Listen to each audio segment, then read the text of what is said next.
ప్రభు అయిన యేసుక్రీస్తు నామములో మీకు సమాధానం కలుగునుగాక. షలోమ్. ఈ ఉదయకాల సమయం కొరకు నిర్గమకాండము 23వ అధ్యాయము 25వ వచనము.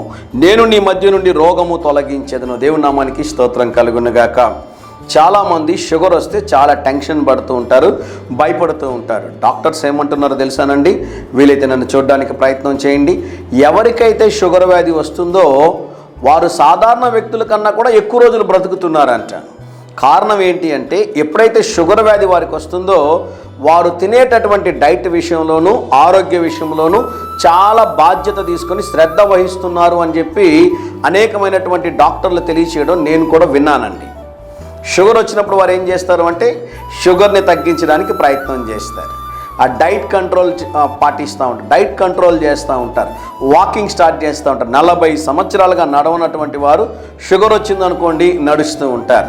కనుక మీరు జ్ఞాపకం చేసుకోవాలి ప్రియులారా, దేవుడు మనకిచ్చినటువంటి శరీరమును, దేవుడు మనకిచ్చినటువంటి దేహమును జాగ్రత్తగా కాపాడుకోవాల్సినటువంటి అవసరత మనందరి మీద ఉందని, ఆ బాధ్యతని మీరందరూ కూడా గుర్తెరగాలి అని దేవుని సేవకుడుగా తెలియజేస్తున్నాను. జాగ్రత్తగా గమనించండి ప్రియులారా. రోగాలు ఎలా వస్తాయంటే మీరు గమనించండి. ఈ మే మాసంలో ఒక్కసారి మనం టౌన్కి వెళ్ళి మళ్ళీ ఇంటికి వచ్చే లోపల చాలామందికి కళ్ళు తిరుగుతూ ఉంటాయి. స్నానం చేస్తారు, ఎక్కువ నీళ్ళు తీసుకుంటారు. అబ్బా ఎండ భయంకరంగా ఉంది అంటారు. అందరు నన్ను చూడడానికి ప్రయత్నం చేయండి.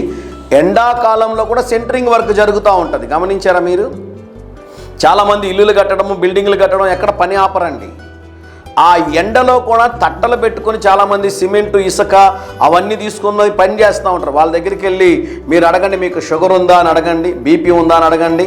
మనకన్నా 100 సంవత్సరాలు బ్రతుకుతారు వారు. కారణం ఏంటో తెలుసా ప్రియులారా? శారీరక శ్రమ అనేది చేస్తారు వాళ్ళు. మనకి రోగాలు రావడానికి 2 కారణాలు ఈ వాక్యంలో ఉంది. ఆ 2 మాటలు జ్ఞాపకం చేస్తాను, జాగ్రత్తగా గమనించండి. ఆయన నీ ఆహారమును నీ పానమును దీవించును. షుగరు, బీపీ, కొలెస్ట్రాల్ అన్నీ రావడానికి కారణం ఏంటంటే 2. ఒకటి, మనం తీసుకునేటటువంటి ఆహారం. ఆహారానికన్నా చాలా ప్రమాదమైంది ఏంటో తెలుసా ప్రియులారా? 90% మనకు వచ్చే రోగాలన్నీ నీళ్ళ ద్వారా వస్తాయండి. అందుకనే చాలామంది ముఖ్యమంత్రులు ఏం చేస్తుంటారంటే ఆల్కలైన్ వాటర్ తాగుతూ ఉంటారు, హిమాలయ వాటర్ తాగుతూ ఉంటారు. ఆ వాటర్ ఎంత తెలుసానండి? 1 లీటర్ 6,000 నుండి 7,000 రూపాయలు అవుతాయండి.